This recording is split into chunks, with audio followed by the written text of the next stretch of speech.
Gente linda, paz, eu tô numa fase muito romântica. Eu quero falar pra vocês do amor. Se tem uma palavra que é mal utilizada na nossa vida é a palavra amor. Pra você ter uma ideia, o português é uma língua tão pobre que o grego, que foi escrito no Novo Testamento na Bíblia, né? O grego ele tem mais de 8 tipos de palavras diferentes que na nossa tradução bíblica em português está como o amor. Quer ver um exemplo? Como é que eu posso amar a minha mãe, e aí eu amo o meu carro, e aí eu amo a minha esposa, como se eu tivesse, né? E eu amo o meu emprego, e eu amo a vida, e eu amo a Deus.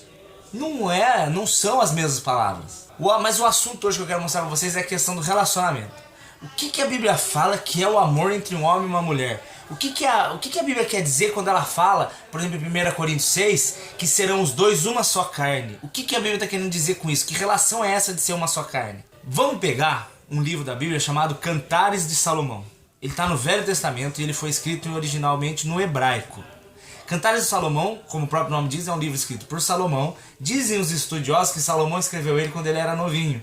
Então é um livro que, se você ler, ele é muito erótico, ele é muito sensual. Tem muita gente até que não concorda que ele esteja na Bíblia, porque se você pegar para ler, ele induz você a pensar em coisa, entre aspas, baixaria, entre aspas. Por que eu tô falando entre aspas? Porque depois que você casou, velho, meu Deus do céu. Pega a sua mulherzinha e pega o seu maridinho e, vai pra Canaã, é terra que tem leite e mel, velho. Se você casou, velho, se você tem a sua esposinha, seu maridinho, dorme de conchinha mesmo e rouba beijo dele. Quando a sua mulher passar, dá um tapinha nela, fala, ô, coisa linda, gostosa da minha vida, fala pra ela. Você, mulher, quando seu marido passar, você pega ele pelo cangote e fala, ô, meu cheiroso. Mesmo que ele não seja, profetiza que ele vai ser, profetiza.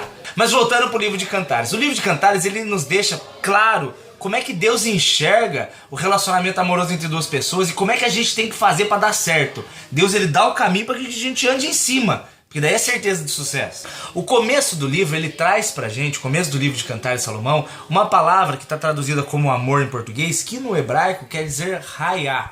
A pronúncia dela é essa, raiá, raiá. Eu não sei falar hebraico, então quem tiver hebraico aí me corrija. Raiá. Essa palavra ela quer dizer alma gêmea. O começo de um relacionamento é quando você encontra alguém que você sente por ela esse amor raiá.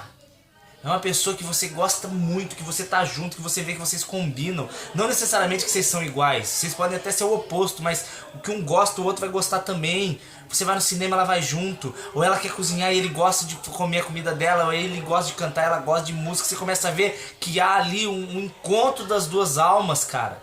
Alma gêmea, você tem prazer de estar junto, vocês são amigos, vocês se dão bem. Isso é o amor raiá.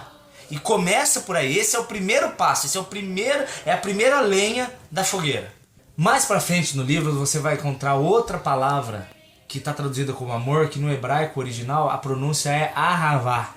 Ahavá é o amor preferido, é o amigo preferido, é o momento que você tá, que você não troca por nenhum. Sentimento de ahavá é quando você encontra alguém que é o seu raiá, e você não quer trocar esse momento por nada nesse mundo. Você quer estar ali com a pessoa. Dizem que um amor verdadeiro, um amor ahavá, é quando uma pessoa ela consegue sentar na frente da outra e fica uma olhando para a cara da outra e elas não precisam nem falar nada. Elas simplesmente estão amando estar ali. Sem necessariamente ter palavras. Só o fato de estar junto já é o momento perfeito. Isso é um sentimento de ahavá. O amor ahavá, esse sentimento de ahavá, é aquele sentimento que você tem, que quando você percebe, o menino, agora tô falando pro menino, que você percebe que você tem isso pra uma mulher, é aquele momento que você fala assim, meu Deus, é ela que eu quero pra casar. É ela que eu quero pro resto da minha vida. Eu prefiro estar com ela do que com qualquer outra.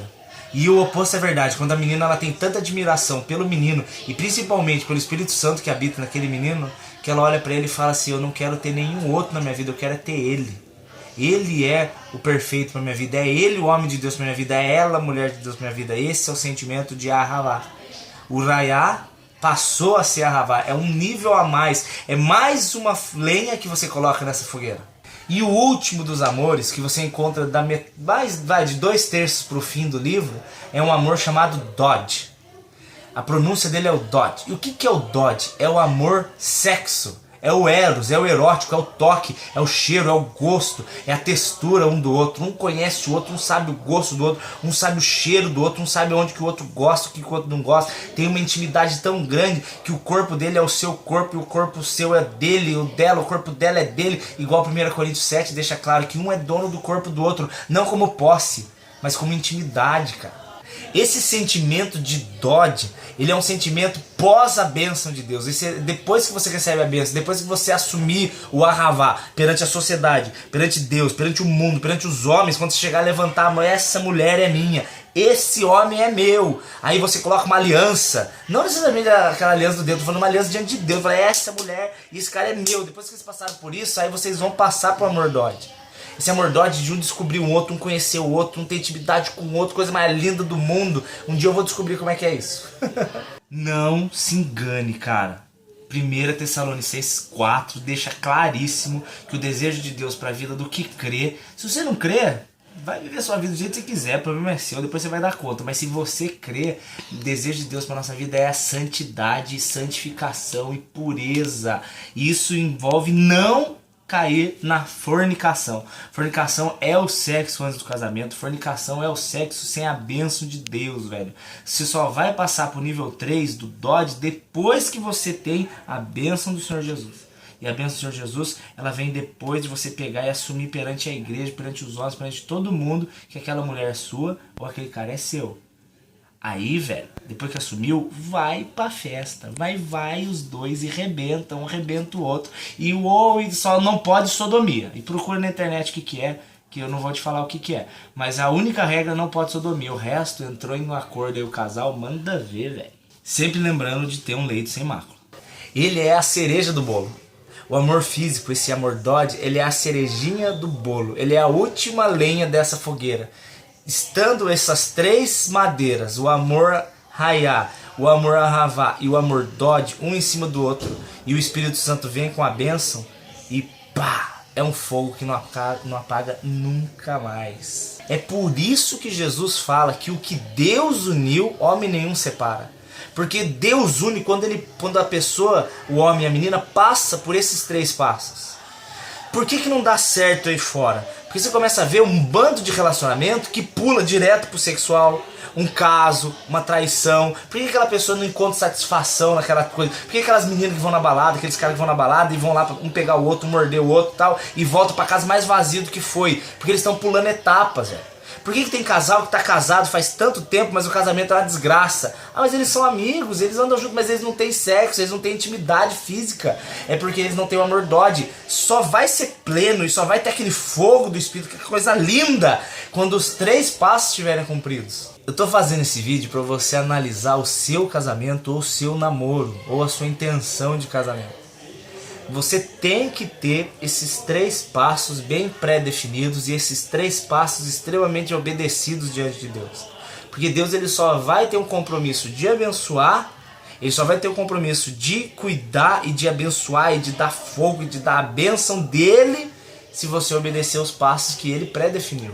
Todos os meus amigos que viviam uma vida mundana fora de Jesus e depois que eles conheceram Jesus e eles casaram, eles dizem que o casamento agora, a relação sexual, tendo Jesus como o centro, é infinitamente incomparável com as relações sexuais que eles tiveram antes, cara. Porque o Espírito Santo antes não tinha dado bênção, não tinha aprovado, não era algo que estava agradando o coração de Deus. Mas quando agrada o coração de Deus, rapaz, tem gente que vai ficar escandalizado com esse vídeo, mas eu não tô nem aí, porque eu tô falando a verdade. Abraão tinha 99 anos de idade. Deus, a Bíblia fala que ele já estava necrosado, entre aspas, necrosado é broxa, eu vou falar, não tem problema. E Deus fez Abraão funcionar, velho. Ele fez Abraão funcionar. Por que ele não vai fazer um milagre no teu casamento ou no seu futuro casamento? Siga esses três passos. Busca o Senhor Jesus de todo o seu coração. Se encha do Espírito Santo. Não pula nenhuma etapa e você vai ver o casamento fantástico que você vai ter para você testemunhar para o mundo inteiro que Jesus Cristo sim é um Deus fiel e que existe sim casamento que dá certo e que separação é coisa do mundo. O casamento de Deus, casou, é até que a morte separe. Eu sou Daniel Saad e casamento dá pra ser um conto de fada de verdade. Deus abençoe.